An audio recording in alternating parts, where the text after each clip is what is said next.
क्या आपने कभी महसूस किया है कि जिंदगी आपकी मुट्ठी में होकर भी कहीं फिसल रही है? हम सभी की ख्वाहिश होती है खुश रहने की, संतुष्ट रहने की और एक ऐसी लाइफ जीने की जिसे देखकर हम खुद कह सकें, yes, this is the life I wanted. लेकिन ज्यादातर बार हमारी ये ख्वाहिशें हमारी रोजमर्रा की उलझनों में कहीं दब जाती हैं। हम सोचते हैं कि शायद पैसा मिल जाए तो खुशी मिल जाएगी, कोई हमें सराहे तो खुशी महसूस होगी, या फिर कुछ बड़ा हासिल कर लें तो शायद अंदर का खालीपन भर जाएगा। लेकिन क्या सच में ऐसा होता है? क्या खुशी कोई मंजिल है जिसे पाना है, या ये एक ऐसा सफर है जिसे समझकर, महसूस करके अपने अंदर उतारा जा सकता है? नमस्कार दोस्तों, आज हम बात कर रहे हैं एक ऐसी किताब की जो न सिर्फ आपको इंस्पायर करेगी बल्कि आपको गाइड भी करेगी कि आखिर कैसे आप अपनी जिंदगी को उस दिशा में मोड़ सकते हैं जहां हैप्पीनेस सिर्फ एक शब्द नहीं बल्कि आपकी रियलिटी बन जाए। Build the life you want, the art and science of getting happier. ये सिर्फ एक किताब नहीं है, ये एक इनर जर्नी है। इसे लिखा है दो बेहद खास लोगों ने, आर्थर सी ब्रुक्स जो हैप्पीनेस और बिहेवियरल साइंस के एक्सपर्ट हैं, और ओपरा विनफ्री जिनकी जिंदगी खुद एक मिसाल है कि कैसे दर्द, संघर्ष और अकेलेपन से निकलकर एक चमकदार मुस्कान और दिलों को छू लेने वाली आवाज तक पहुंचा जा सकता है। यह किताब हमें बताती है कि खुशी कोई ऐसा इमोशन नहीं जिसे बाहर से खरीदा जा सके। यह एक स्किल है जिसे सीखा जा सकता है, प्रैक्टिस किया जा सकता है और अपने जीवन में रोजमर्रा के डिसीजंस के जरिए जिया जा सकता है। यह किताब आपको यह समझने में मदद करती है कि कैसे आप अपने माइंड और इमोशंस के बीच एक बैलेंस बना सकते हैं, कैसे आप अपने रिश्तों को और बेहतर बना सकते हैं और कैसे आप मीनिंग के साथ जीना सीख सकते हैं। हमारा ये वीडियो सिर्फ एक समरी नहीं है, ये एक इमोशनल इन्विटेशन है आपके उस हिस्से के लिए जो आज भी कंफ्यूज्ड है, थका हुआ है, लेकिन अंदर ही अंदर एक नई शुरुआत के लिए तैयार है। अगर आप भी कभी अकेलेपन से गुजरे हैं, अगर कभी ऐसा लगा है कि सब कुछ होते हुए भी कुछ मिसिंग है, अगर आपने कभी खुद से पूछा है कि क्या मैं सच में खुश हूं, तो ये वीडियो सिर्फ आपके लिए है। यहां हम बात करेंगे उन प्रैक्टिकल तरीकों की जो किताब में बताए गए हैं, उन इमोशनल ट्रूथ्स की जो हमें खुद से कनेक्ट करते हैं, और उन स्मॉल स्टेप्स की जो हमें एक हैप्पियर लाइफ की ओर ले जाते हैं। बुक एफएम उसी मकसद से बना है, आपको वो डायरेक्शन देना जहां बुक्स सिर्फ वर्ड्स नहीं बल्कि विंडोज बन जाएं आपकी सोल की तरफ।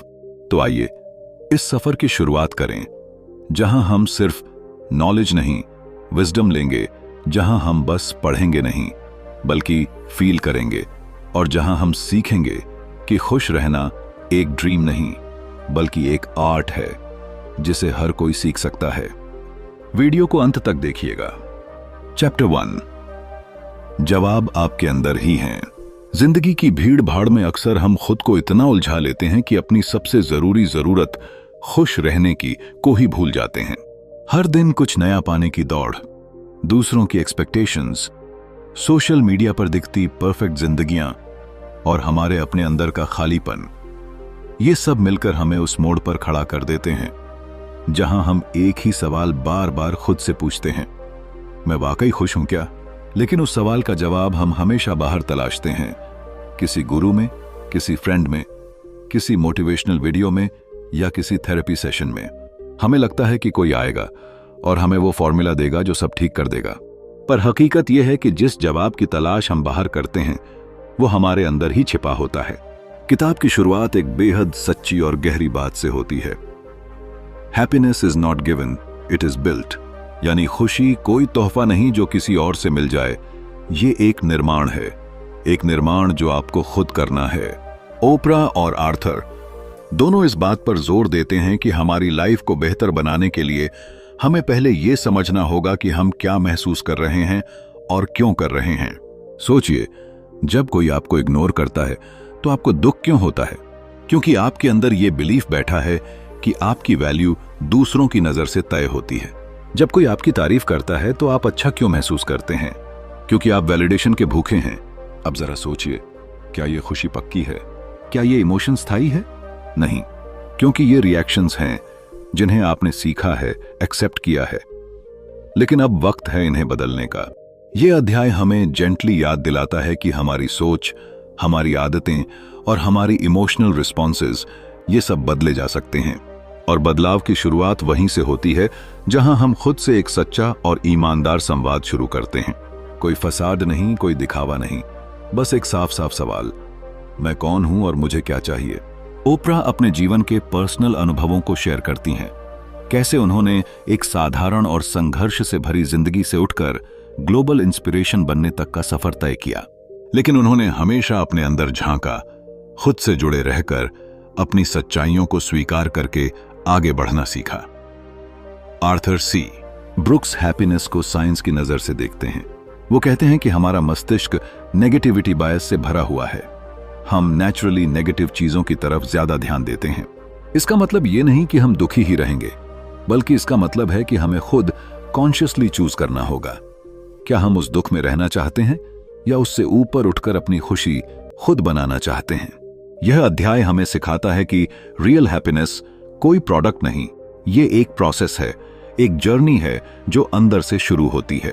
और इस जर्नी का पहला कदम है खुद को समझना, खुद से दोस्ती करना और उस इनर वॉइस को सुनना जो हमसे हर दिन कुछ कहती है, लेकिन हम उसकी आवाज को बाकी शोर में दबा देते हैं। आपके अंदर वो शक्ति है जो किसी भी सिचुएशन को बदल सकती है। कोई भी ट्रॉमा, कोई भी पास्ट, कोई भी गिल्ट इतना बड़ा नहीं होता कि वो आपकी पूरी जिंदगी को परिभाषित कर सके। हाँ, वो हिस्सा जरूर होते हैं, पर वो आपकी पूरी कहानी नहीं है।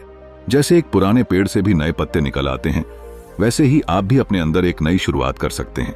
सिर्फ जरूरत है थोड़े से साहस की, थोड़ी सी सच्चाई की और उस पहली सोच की जो कहती है, अब मैं अपनी जिंदगी को वैसा बनाऊंगा जैसा मैं चाहता हूं। और इस पूरी प्रक्रिया की शुरुआत वहीं से होती है, आपके अंदर से। आपके जवाब बाहर नहीं, आपके अंदर हैं। चैप्टर 2। परिस्थितियों पर हमेशा नियंत्रण नहीं हो सकता, लेकिन अपनी प्रतिक्रिया पर जरूर हो सकता है। कभी आपने सोचा है कि कुछ लोग मुसीबतों के तूफानों में भी शांत क्यों रहते हैं, जबकि कुछ जरा सी बात से टूट जाते हैं? क्या फर्क है उन दोनों में? जिंदगी किसी को छोड़ती नहीं। हर किसी को किसी न किसी मोड़ पर धोखा, दुख, नुकसान या अकेलापन मिलता ही है। लेकिन फर्क इस बात से पड़ता है कि हम उन हालातों का जवाब कैसे देते हैं।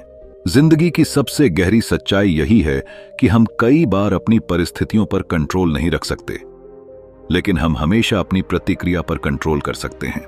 और यहीं से हमारे हैप्पीनेस की असली कहानी शुरू होती है। सोचिए, बारिश हो रही है, किसी का मूड खराब हो जाता है क्योंकि उसकी प्लानिंग बिगड़ गई, जबकि कोई दूसरा उसी बारिश में चाय की चुस्की लेकर गानों का आनंद ले रहा होता है। बारिश तो दोनों पर बराबर गिरी थी, लेकिन दोनों की रिस्पॉन्स अलग थी। यही है इंसानी शक्ति। हमारी सोच और रिएक्शन हमारी असली ताकत है। इस अध्याय की सबसे अहम बात यही सिखाती है कि हमारा बाहरी जीवन जितना इंपॉर्टेंट है, उससे कहीं ज्यादा अहम है हमारा इनर वर्ल्ड। वो जगह जहां हमारी सोच पलती है, जहां हमारे इमोशंस बनते हैं और जहां से हमारे रिएक्शंस निकलते हैं। ओपरा ने एक बार कहा था, pain is inevitable but suffering is optional. को दर्द जीवन का हिस्सा है, लेकिन हम उसमें कितना उलझे रहेंगे यह हमारा चुनाव होता है।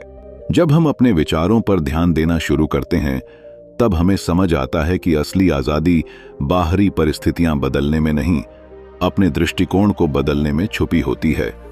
आर्थर सी ब्रुक्स हैप्पीनेस को न्यूरोसाइंस और साइकोलॉजी की नजर से समझाते हैं। जब कोई हमें गाली देता है या हमारे साथ अन्याय करता है, तो दिमाग के अंदर का लिम्बिक सिस्टम तुरंत रिएक्ट करता है। क्रोध, घबराहट या डर की भावना आती है। लेकिन अगर हम थोड़ा रुकें, गहरी सांस लें और सोचें कि इस पर जवाब कैसे देना है, तो हम अपने प्रीफ्रंटल कॉर्टेक्स को एक्टिवेट करते हैं, यानी वो हिस्सा जो सोच समझकर फैसला लेता है। और यहीं से शुरू होती है इमोशनल स्ट्रेंथ, अपने रिस्पॉन्स को चूज करने की स्किल। यह समझना बहुत जरूरी है कि परिस्थितियां बदलती रहेंगी। कभी जिंदगी आसान लगेगी तो कभी बोझ जैसी, लेकिन हर बार हम अपने मन को संभालना सीख जाएं तो कोई भी परिस्थिति हमें तोड़ नहीं सकती। एक बार एक लड़की ने ओपरा से पूछा, आप इतनी बड़ी बड़ी परेशानियों के बावजूद इतने शांत और पॉजिटिव कैसे रहती हैं? ओपरा मुस्कुराई और बोली, Because I've learned to not let chaos around me become chaos inside me. यानी मैंने बाहर की उथल पुथल को अपने अंदर उतरने नहीं दिया। हमें भी यही सीखना है कि जब जिंदगी हमें झकझोर दे, तब हम अपनी जड़ें और मजबूत कर लें। जब कोई हमारी एक्सपेक्टेशंस तोड़ दे, तब हम खुद को और अच्छे से समझें। और जब कोई सिचुएशन हमारे कंट्रोल से बाहर हो, तब हम खुद को याद दिलाएं, मैं अपना रिएक्शन चुन सकता हूं। हर बार कोई इंसल्ट करे, हर बार कुछ गलत हो जाए, हर बार जब दुनिया आपको नीचा दिखाने की कोशिश करे, उस हर एक पल में आपके पास एक अनसीन पावर होती है, the power to respond differently. और जब आप इसे पकड़ लेते हैं, समझ लेते हैं, प्रैक्टिस करते हैं, तो आप खुद को धीरे धीरे एक ऐसे इंसान में बदलते हैं जो हालातों से नहीं, अपने सोच और नजरिए से डिफाइन होता है। खुश रहने का मतलब ये नहीं कि सब कुछ हमेशा अच्छा हो रहा है, बल्कि इसका मतलब है कि हम हर स्थिति में अच्छा देख पा रहे हैं और अच्छा महसूस कर पा रहे हैं। और यही स्किल, यही अवेयरनेस, यही एबिलिटी आपके अंदर है। बाहर की दुनिया को बदलना शायद आपके हाथ में ना हो, लेकिन अपने अंदर की दुनिया को संभालना सिर्फ और सिर्फ आपके हाथ में है। और जब आप ये सीख जाते हैं, तो कोई भी ताकत आपको दुखी नहीं कर सकती। Your response is your super power. Use it wisely और अपनी जिंदगी को वहीं से बदलना शुरू कीजिए। चैप्टर 3, अपने मन में एक बेहतर जीवन बनाइए। कभी कभी हम अपने चारों तरफ देखकर ये सोचते हैं कि काश हमारी जिंदगी भी किसी फिल्म की तरह खूबसूरत होती, जहां सब कुछ ऑर्गेनाइज्ड, काम और परफेक्ट होता। लेकिन सच्चाई यह है कि जिंदगी का असली केओस बाहर से नहीं, बल्कि हमारे अंदर के माइंड से आता है। हमारे विचार, हमारी धारणाएं, हमारी पुरानी यादें और वो सब कुछ जो हर दिन हमें अंदर ही अंदर परेशान करता है। असल में वहीं से हमारी खुशी या दुख की कहानी शुरू होती है। आर्थर और ओपरा हमें याद दिलाते हैं कि अगर हमें अपनी जिंदगी को बेहतर बनाना है, तो उसकी शुरुआत हमारे मन से ही होगी, क्योंकि हम जिस तरह से सोचते हैं वही हमारी रियलिटी बनती है। और अगर हमारा मन बार बार नेगेटिविटी, चिंता और असंतोष के दायरे में घूमता रहेगा, तो चाहे बाहर कितनी भी सुविधाएं हों, हमें सुकून नहीं मिलेगा। सोचिए, एक बच्चा जब नया नया चलना सीखता है तो वो बार बार गिरता है, लेकिन वो खुद को ये नहीं कहता कि मैं कभी नहीं चल पाऊंगा। उसका माइंड अभी साफ है, डाउट्स और फियर से मुक्त। लेकिन जैसे जैसे हम बड़े होते हैं, हमारा मन अनुभवों, नकारात्मक बातों और दूसरों की धारणाओं से भरने लगता है, और धीरे धीरे हम वो कैदी बन जाते हैं जो दिखते तो आजाद हैं, लेकिन अंदर से जकड़े हुए होते हैं। यह अध्याय हमें एक गहरी बात सिखाता है। आपका मन एक खेत की तरह है, आप जो बोगे वही उगेगा। अगर आप हर दिन चिंता, गुस्सा, कंपैरिजन और गलत सोच बोते रहेंगे, तो दुख और स्ट्रेस की फसल उगेगी। लेकिन अगर आप अवेयरनेस, ग्रैटिट्यूड, होप और कंपैशन बोते हैं, तो आपके मन में एक ऐसा जीवन पनपेगा जो सच में बेटर कहलाएगा। आर्थर सी ब्रुक्स इसे न्यूरोसाइंस और बिहेवियर के लेंस से देखते हैं। जब हम बार बार किसी एक थॉट को दोहराते हैं, चाहे वो डर हो या आत्मसंदेह, तो हमारा दिमाग उस थॉट को नॉर्मल मानने लगता है। यानी हम जैसे सोचते हैं वैसा महसूस करने लगते हैं और वैसा ही जीवन जीने लगते हैं। ओपरा कहती हैं कि उन्होंने अपने सबसे कठिन समय में विजुअलाइजेशन की ताकत का सहारा लिया। जब सब कुछ गलत हो रहा था, तब उन्होंने खुद को एक शांत, संतुलित और पर्पसफुल जीवन जीते हुए इमेजिन किया, और वही सोच उनके जीवन की डायरेक्शन बन गई। यह प्रक्रिया कोई जादू नहीं, बल्कि एक प्रैक्टिस है। हर दिन सुबह उठकर खुद से यह सवाल करना, आज मैं किस तरह की थिंकिंग के साथ दिन की शुरुआत करूंगा? जो क्या मैं बीते हुए दर्द में रहना चाहता हूं या एक नई ऊर्जा के साथ आगे बढ़ना चाहता हूं? क्या मैं खुद को बार बार गिल्ट में डुबोना चाहता हूं या खुद को माफ करके पीस चुनना चाहता हूं? हम सबके पास वो शक्ति है कि हम अपने मन को रीट्रेन कर सकें, लेकिन उसके लिए चाहिए पेशेंस, अवेयरनेस और एक कमिटमेंट कि अब मैं अपने मन में एक ऐसा जीवन बनाऊंगा जो मुझे खुशी दे, संतोष दे और शांति दे। हर बार जब आप नेगेटिव सोच को पकड़ें, तो रुकिए, गहरी सांस लीजिए और खुद से कहिए, ये विचार मेरी सच्चाई नहीं है। मैं जैसा सोचूंगा वैसा ही महसूस करूंगा और मैं अच्छा महसूस करना चाहता हूं। यही माइंडसेट धीरे धीरे आपके जीवन की फाउंडेशन बनता है। आप बाहर की दुनिया को नहीं बदल सकते, लेकिन आप अपने मन की दुनिया को बदल सकते हैं, और जब वो बदलती है तो पूरी जिंदगी बदल जाती है। जैसे एक कलाकार अपने कैनवस पर रंग भरता है, वैसे ही आप भी अपने माइंड में हर दिन एक नया जीवन क्रिएट कर सकते हैं, सुंदर, शांत और पूरी तरह से आपका। Build the life you want not outside but first in your mind. वहां से शुरुआत कीजिए जहां सबसे ज्यादा ताकत है, आपके भीतर। चैप्टर 4, अपने शरीर में एक बेहतर जीवन बनाइए। हम सब एक बेहतर, खुशहाल और संतुलित जीवन चाहते हैं। हम चाहते हैं कि हमारा मन शांत हो, दिल संतुष्ट रहे और जिंदगी में मीनिंग बना रहे। लेकिन क्या आप जानते हैं कि इस सब की शुरुआत हमारे शरीर से होती है? हाँ, वही शरीर जिसे हम अक्सर नजरअंदाज कर देते हैं, थका देते हैं और उसके दर्द को नॉर्मल मानकर आगे बढ़ते जाते हैं। कभी देर रात तक मोबाइल स्क्रीन को देखते देखते जब आंखें भारी हो जाती हैं और नींद गायब हो जाती है, तब हमें यह महसूस नहीं होता कि हमारा शरीर हमें कुछ बताने की कोशिश कर रहा है। जब लगातार काम करते करते पीठ दर्द करने लगती है या माइंड थक जाता है, तब भी हम उसे इग्नोर कर देते हैं। सोचते हैं कि यह तो चलता ही है, लेकिन सच तो यह है कि हमारा शरीर ही वो पहला जरिया है जिससे हम जिंदगी को महसूस करते हैं। और अगर वही थका हुआ, बीमार या उपेक्षित हो तो हम सच्चे अर्थों में कभी खुश नहीं हो सकते। आर्थर और ओपरा इस बात पर जोर देते हैं कि अगर हमें एक बेहतर जीवन बनाना है तो सबसे पहले हमें अपने शरीर को समझना और अपनाना होगा, क्योंकि माइंड और बॉडी एक दूसरे से जुड़ी हुई सिस्टम्स हैं। एक थकता है तो दूसरा भी प्रभावित होता है। कई लोग यह सोचते हैं कि हैप्पीनेस का शरीर से क्या लेना देना, लेकिन सोचिए, जब आप अच्छी नींद लेकर उठते हैं तो कैसा महसूस करते हैं? जब आप थोड़ी सी वॉक पर जाते हैं, हल्का स्ट्रेच करते हैं या फेवरेट म्यूजिक पर बॉडी मूव करती है, तो क्या मन भी खुलता नहीं? शरीर का हर एक्शन हमारे दिमाग को सिग्नल भेजता है कि हमें कैसा महसूस करना चाहिए। यह समझना बेहद जरूरी है कि हैप्पीनेस कोई सिर्फ मेंटल स्टेट नहीं है, यह एक फिजिकल रियलिटी भी है। अगर हमारा नर्वस सिस्टम शांत हो, हमारी हार्ट बीट बैलेंस्ड हो, हमारे मसल्स रिलैक्स्ड हों, तो माइंड नेचुरली काम और पॉजिटिव बनता है। ओपरा अपने जीवन के सबसे स्ट्रेसफुल समय में भी रोजाना योगा, वॉकिंग और माइंडफुल ब्रीदिंग को अपनाकर अपने शरीर को वो रिस्पेक्ट देती रहीं जिसकी उसे जरूरत थी, और यही रिस्पेक्ट धीरे धीरे उनकी इमोशनल हीलिंग का बेस बना। आर्थर बताते हैं कि जब हम रेगुलर फिजिकल मूवमेंट, सही न्यूट्रिशन और डिसिप्लिन रेस्ट को अपनाते हैं तो हमारा ब्रेन डोपामीन और सेरोटोनिन जैसी केमिकल्स रिलीज करता है, जो हमें खुश, मोटिवेटेड और इमोशनली बैलेंस्ड बनाए रखते हैं। यानी आपकी खुशी सिर्फ आपके विचारों की मोहताज नहीं है, वो आपकी फिजिकल हैबिट्स से भी तय होती है। हम सबको कभी ना कभी ऐसा महसूस होता है कि मेरा मन टूट गया है, लेकिन सच्चाई ये है कि कई बार हमारा मन नहीं, बल्कि हमारा शरीर थक गया होता है।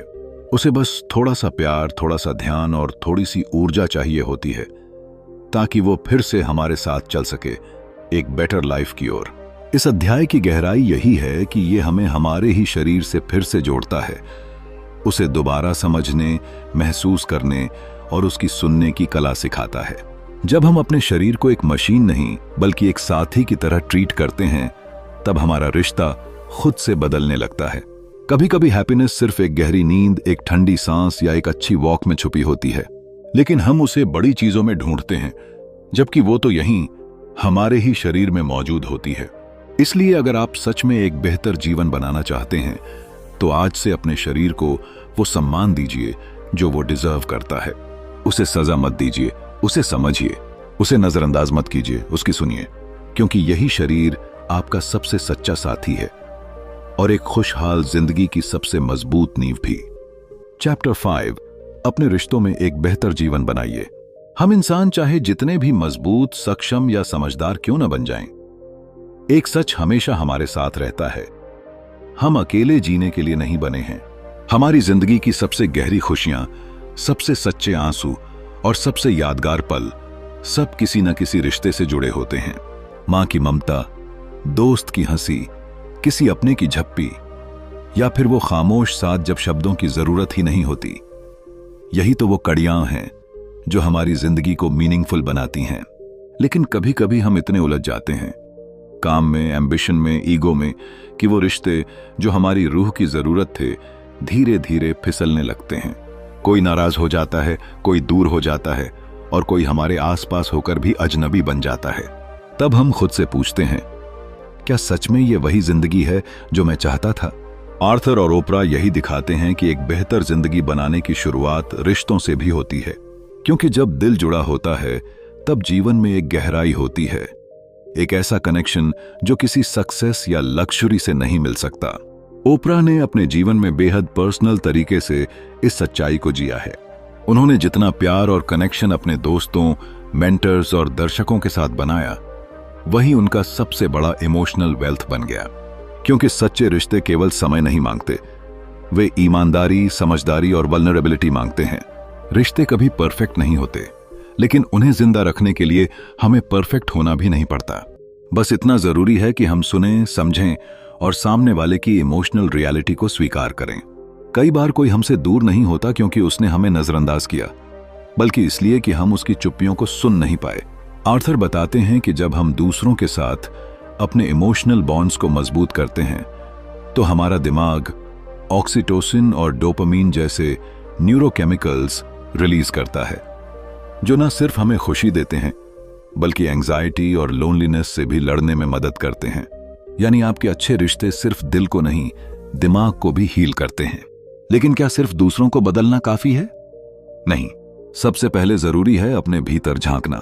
क्या हम सच में लोगों के लिए इमोशनली अवेलेबल हैं? क्या हम बिना जजमेंट के किसी की बात सुन पाते हैं? क्या हम खुद को इतना समझ पाए हैं कि किसी और को भी समझने की कैपेसिटी रखते हैं? रिश्ते सिर्फ दो लोगों के बीच कनेक्शन नहीं होते, वे दो इनर वर्ल्ड्स के बीच की पुल होते हैं। और अगर हम अपने अंदर दर्द, असुरक्षा या अनरिजॉल्व्ड इमोशंस छुपाए बैठे हैं तो वो पुल कभी भी कमजोर पड़ सकता है। ये जानना बेहद हीलिंग है कि हम अपने रिश्तों को बदल सकते हैं।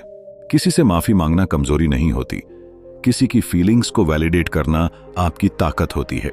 और सबसे बढ़कर किसी के लिए प्रेजेंट होना, यानी दिल से, ध्यान से और सच्चाई से उनके साथ होना, वो सबसे बड़ा गिफ्ट होता है। हम सबको चाहिए कोई ऐसा जो हमें समझे, जो हमारे साथ चले, जो हमारी खामोशियों को भी सुने। और ऐसा कोई तब आता है जब हम खुद उस बनने की कोशिश करें। जब हम अपनी दोस्ती, अपने प्यार, अपने रिश्तों में कॉन्शियस चॉइस करें कि हम सिर्फ साथ नहीं, सच्चे साथ हों। शायद यही कारण है कि जब हम अपने रिश्तों को बेहतर बनाते हैं तो हमारी जिंदगी अपने आप बेहतर बन जाती है। अकेले खड़े होने की ताकत अच्छी बात है, लेकिन किसी के साथ चलने की खूबसूरती उससे कहीं ज्यादा कीमती होती है। Love better, listen deeper and show up truly for others and for yourself. यही रिश्ता है एक बेहतर जिंदगी का, एक ऐसा जीवन जो दिल से जुड़ा हो और सच में हैप्पी हो। चैप्टर 6, अपने काम में एक बेहतर जीवन बनाइए। हर सुबह जब आप जागते हैं तो क्या आप उस काम के लिए उत्साहित महसूस करते हैं जो आप करने जा रहे हैं, या फिर वो एक बोझ बन चुका है, एक ऐसी जिम्मेदारी जो सिर्फ रोटी कमाने का जरिया है? हम में से बहुत से लोग ऐसे हैं जो पूरे दिन काम करते हैं, समय पर ऑफिस जाते हैं, टास्क्स पूरे करते हैं, लेकिन फिर भी अंदर ही अंदर थक चुके होते हैं। उन्हें लगने लगता है कि शायद ये जीवन बस सर्वाइवल के लिए ही है, न कि सेटिस्फैक्शन के लिए। लेकिन सच्चाई ये है कि काम सिर्फ इनकम का सोर्स नहीं है। काम वो जगह है जहां हम खुद को महसूस करते हैं, जहां हम कुछ कंट्रीब्यूट करते हैं और जहां से हमें वो सेटिस्फैक्शन मिलती है जो जीवन को अर्थपूर्ण बनाती है। आर्थर और ओपरा हमें ये समझाते हैं कि अगर हम अपनी जिंदगी को बेहतर बनाना चाहते हैं तो अपने काम को सिर्फ एक ड्यूटी नहीं बल्कि एक पर्पसफुल एक्ट बनाना होगा।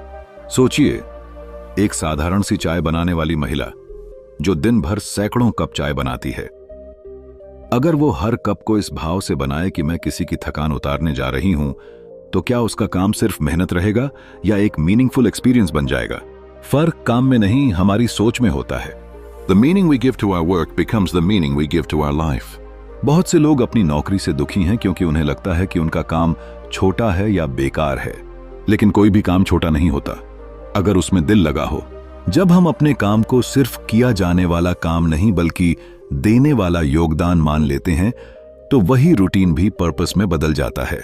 ओपरा खुद कहती हैं कि उन्होंने अपने करियर के हर पड़ाव पर यह सोचा कि हाउ कैन आई सर्व, यानी मैं इससे किसी की मदद कैसे कर सकती हूं।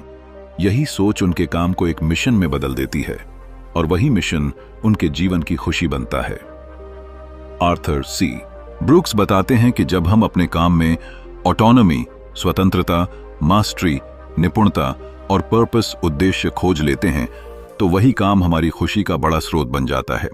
कई रिसर्च इस बात की पुष्टि करती हैं कि जब लोग अपने काम को मीनिंगफुल मानते हैं तो वे न केवल बेहतर परफॉर्म करते हैं बल्कि अधिक संतुष्ट और इमोशनली फुलफिल्ड भी होते हैं। लेकिन इसका मतलब ये नहीं कि आपको अपना काम या करियर बदलना होगा। असल बदलाव बाहर नहीं, अंदर होता है। जब आप उस छोटे से टास्क में भी कुछ वैल्यू देखने लगते हैं, किसी को सपोर्ट करने का चांस, कुछ नया सीखने का मौका या फिर अपने बेस्ट वर्जन को प्रैक्टिस करने का अवसर, तो वही काम धीरे धीरे आपको ट्रांसफॉर्म करने लगता है। सोचिए, अगर हर दिन आप अपने काम को इस नजर से देखें कि आज मैं किसे बेटर फील करा सकता हूं, मैं अपने काम में कैसे और ईमानदारी ला सकता हूं, जब मैं कैसे इस मौके से कुछ सीख सकता हूं, तो क्या आपके काम की ऊब कम नहीं होगी। और अगर आप अपने करंट जॉब में ये सेंस ऑफ पर्पस नहीं पा रहे हैं, तो इसका मतलब ये नहीं कि आप फंस गए हैं। इसका मतलब है कि आपको उस डीपर कनेक्शन को खोजने की जरूरत है जो आपके वैल्यूज और आपके काम के बीच हो सकता है। शायद आपके काम का तरीका बदले, शायद आपकी दृष्टि बदले, लेकिन अगर आपका इरादा साफ है तो हर काम लाइफ बिल्डिंग बन सकता है। काम वही है जो हमें हर सुबह खड़ा करता है, दिन भर व्यस्त रखता है और रात को थकाकर सुलाता है। अगर वही खुशी न दे तो जिंदगी अधूरी सी लगती है। इसलिए काम को एक बोझ मत बनाइए, उसे अपनी पहचान, अपना एक्सप्रेशन और अपनी सेवा का माध्यम बनाइए।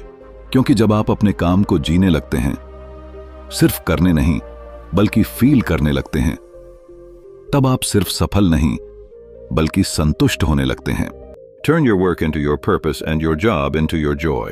यही है वो तरीका जिससे हम अपने काम में और अपने जीवन में सच्चा आनंद पा सकते हैं।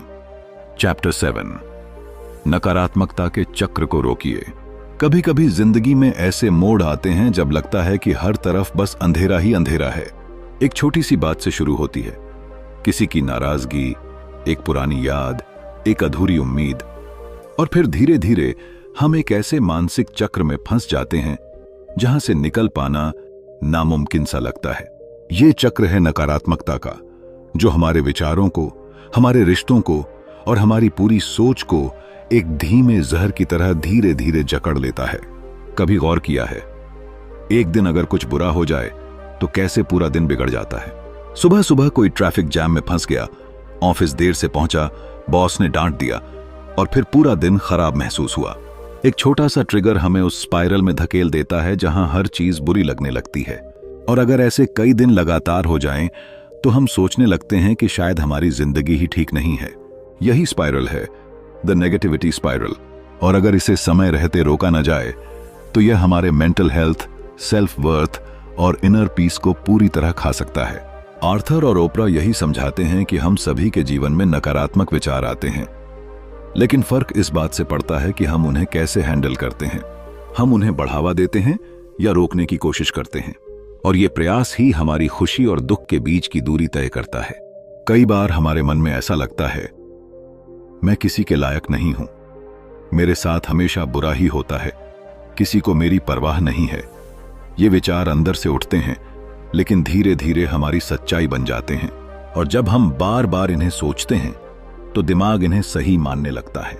ये विशियस साइकिल बन जाता है जिससे बाहर निकलना मुश्किल लगने लगता है। लेकिन अच्छी बात यह है, हम इस साइकिल को तोड़ सकते हैं। पहला कदम है अवेयरनेस। जब आप अपने मन में उठते नकारात्मक विचारों को पहचानना शुरू करते हैं, तब आप उन्हें पकड़ सकते हैं और उनसे बाहर आने की दिशा में बढ़ सकते हैं। ओपरा कहती हैं कि उन्होंने अपने जीवन के सबसे कठिन समय में खुद से यही सवाल पूछना शुरू किया, is this thought helping me और हर्टिंग मी? यानी क्या ये सोच मुझे बेहतर बना रही है या तोड़ रही है? और ये छोटा सा सवाल ही उनके हीलिंग की शुरुआत बना। आर्थर बिहेवियरल साइंस की मदद से बताते हैं कि हमारे दिमाग में जो ऑटोमेटिक थॉट्स आते हैं, उन्हें चैलेंज करना, उन्हें रोकना और रीफ्रेम करना संभव है। बस उसके लिए जरूरत है डेली मेंटल हाइजीन की। जैसे हम अपने शरीर को साफ रखते हैं, वैसे ही अपने मन को भी साफ करना चाहिए। जब आप अगली बार सोचें कि मुझसे कुछ नहीं होगा, उसी पल उस सोच को बदलने की कोशिश कीजिए। खुद से कहिए, मैंने पहले भी मुश्किलों का सामना किया है, मैं अब भी कर सकता हूं। वो जब आपको लगे सब मेरे खिलाफ है, उस समय खुद से कहिए, शायद कुछ चीजें मेरे फेवर में भी हैं, मैं बस उन्हें देख नहीं पा रहा। इसी तरह धीरे धीरे दिन ब दिन हम अपने अंदर की आवाज को बदल सकते हैं। और जब अंदर की आवाज बदलती है तो बाहर की दुनिया भी बदलने लगती है। कभी कभी नेगेटिविटी एक आदत बन जाती है। लेकिन उसे पॉजिटिविटी में बदलना भी एक प्रैक्टिस हो सकती है। और ये प्रैक्टिस कोई लंबा थकाने वाला काम नहीं है। ये बस छोटे छोटे चॉइसेस हैं, हर दिन, हर सिचुएशन में। आप अपनी सोच चुन सकते हैं, अपनी प्रतिक्रिया चुन सकते हैं, और वही आपकी आजादी है। हर किसी की जिंदगी में मुश्किलें होती हैं, लेकिन हर कोई उन मुश्किलों में डूबा नहीं रहता। कुछ लोग वही दर्द लेकर एक नई दिशा बना लेते हैं, और वो इसलिए कर पाते हैं क्योंकि उन्होंने नेगेटिविटी के चक्र को पहचान लिया होता है और उसे तोड़ने की हिम्मत जुटा ली होती है। Break the spiral before it breaks you. खुश रहना कोई जादू नहीं, ये रोज के चॉइसेस का परिणाम है। आज से, अभी से, इस पल से आप वो चॉइस बना सकते हैं।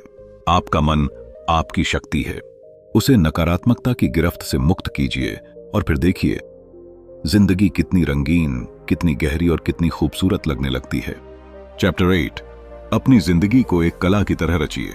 सोचिए अगर आपकी जिंदगी एक कैनवस हो, एक सफेद कैनवास जिस पर आप हर दिन कुछ रंग भरते हैं। कभी गहरे रंग, कभी हल्के, कभी उजले तो कभी धुंधले। कोई और नहीं, सिर्फ आप ही उस कैनवास के कलाकार हैं, और हर ब्रश स्ट्रोक आपकी चॉइस है। कैसे सोचना है, क्या महसूस करना है, किससे माफ करना है, किस ओर बढ़ना है। यही विचार एक गहरी और सुंदर सच्चाई की ओर ले जाता है। जिंदगी सिर्फ जीने की चीज नहीं है, उसे रचा भी जा सकता है, जैसे एक मास्टरपीस। बहुत लोग जिंदगी को एक फिक्स्ड स्क्रिप्ट मानकर चलते हैं। बचपन, पढ़ाई, नौकरी, शादी, बच्चे, रिटायरमेंट जैसे कोई प्री डिटर्मिन्ड पाथ हो जिसमें चॉइसेस बहुत सीमित हैं। लेकिन सच तो यह है कि हर इंसान की जिंदगी में एक कला छुपी होती है। बस जरूरत है उस कला को पहचानने और संवारने की। आप चाहें तो अपनी कहानी को फिर से लिख सकते हैं, अपने सपनों को नए मीनिंग दे सकते हैं और अपने हर दिन को एक इंटेंशनल क्रिएशन बना सकते हैं। ओपरा की जिंदगी इसका जीता जागता उदाहरण है। उन्होंने कठिनाइयों, गरीबी और रिजेक्शन को झेला, लेकिन उन्होंने इन सबको अपनी जिंदगी की कहानी का हिस्सा बनाया, बिना इनसे टूटे। उन्होंने हर ऑब्स्टिकल को एक रंग की तरह अपनी कैनवस पर लगाया, कुछ डार्क शेड्स, कुछ लाइट, लेकिन मिलकर वो शेड्स एक ब्यूटीफुल पिक्चर बन गए। आर्थर कहते हैं कि हैप्पीनेस कोई एक्सीडेंटल चीज नहीं होती, ये एक डेली एक्ट है, एक क्रिएशन है जो पर्पसफुली बनाई जाती है। जैसे एक आर्टिस्ट बार बार कोशिश करता है कि उसका आर्ट सही लगे, वैसा ही हमें अपनी सोच, अपने व्यवहार और अपने रिएक्शंस के साथ करना होता है। इस जीवन में सब कुछ परफेक्ट नहीं होगा, कुछ हिस्से अधूरे रहेंगे, कुछ लाइंस बिगड़ेंगी, लेकिन वहीं इम्परफेक्शंस इस आर्ट को यूनिक बनाते हैं। जैसे किसी पेंटिंग में हल्के इम्परफेक्शंस ही उसे ज्यादा रियल बनाते हैं, वैसे ही हमारी जिंदगी के स्कार्स भी हमें और ज्यादा ऑथेंटिक बनाते हैं। अपने इमोशंस को दबाने की जगह उन्हें ऑब्जर्व कीजिए। अपने फेलियर्स को छुपाने की जगह उनसे सीखिए। अपनी कमियों को लेकर शर्मिंदा होने की जगह उन्हें एक्सेप्ट कीजिए, क्योंकि वो भी आपकी कहानी का हिस्सा हैं। जब आप खुद को आर्टिस्ट समझते हैं तो आप अपने फ्लॉज को एक न्यू मीनिंग देते हैं। वो आपको तोड़ते नहीं, आपकी कहानी को और मजबूत बनाते हैं। एक आर्टिस्ट को सबसे ज्यादा फ्रीडम तब मिलती है जब वो यह समझ जाता है कि उसे सभी को खुश करने की जरूरत नहीं है। उसकी कला बस उसकी सच्चाई का प्रतिबिंब है। ऐसे ही जब आप ये मान लेते हैं कि आपकी जिंदगी किसी और के स्टैंडर्ड्स पर नहीं, बल्कि आपकी ओन ट्रूथ पर बेस्ड होनी चाहिए, तभी आप असली आजादी महसूस करते हैं। हर दिन जब आप सुबह उठते हैं तो एक नया पन्ना खुलता है, एक नई शुरुआत। वो दिन कैसा होगा वो आपकी सोच पर निर्भर करता है। किसी और के एक्सपेक्टेशन को पूरा करने में मत उलझिए, अपनी आत्मा की आवाज सुनिए। क्या आपको नाचना पसंद है? लिखना, बोलना, गाना, सुनना, प्रकृति में रहना, किसी की मदद करना? बस वही कीजिए जो आपके कैनवस को रंग दे। जिंदगी कोई चेकलिस्ट नहीं है जिसे पूरा करना है। यह एक अनुभव है, एक यात्रा है जिसे जीते हुए क्रिएट करना है। और सबसे सुंदर बात यह है, यह कभी लेट नहीं होता। चाहे आप 20 के हों या 60 के, चाहे आपके पास साधन हो या न हो, आप अभी से अपने जीवन को एक आर्ट पीस में बदल सकते हैं। ब्रश उठाइए, कैनवस को देखिए और एक नई कहानी लिख डालिए। Build the life you want, stroke bye stroke, moment bye moment, क्योंकि आपकी जिंदगी आपके हाथों में है और आप ही हैं अपने जीवन के सबसे बेहतरीन कलाकार। अगर आप सच में अपनी जिंदगी को बेहतर बनाना चाहते हैं तो इंतजार मत कीजिए, उसे आज से ही गढ़ना शुरू कीजिए। हर दिन एक मौका है खुद को समझने का, संभालने का और नया रंग भरने का। याद रखिए, खुशी कोई मंजिल नहीं बल्कि एक कला है जिसे जीने की जरूरत है। अगर ये वीडियो आपके दिल को छू गई हो तो लाइक जरूर करें, कमेंट में अपनी फीलिंग्स शेयर करें और चैनल को सब्सक्राइब करना मत भूलिए, ताकि हम मिलकर हर दिन को थोड़ा और खूबसूरत बना सकें। आपके सपनों की जिंदगी बस एक फैसले की दूरी पर है। Stay inspired, stay creating. धन्यवाद।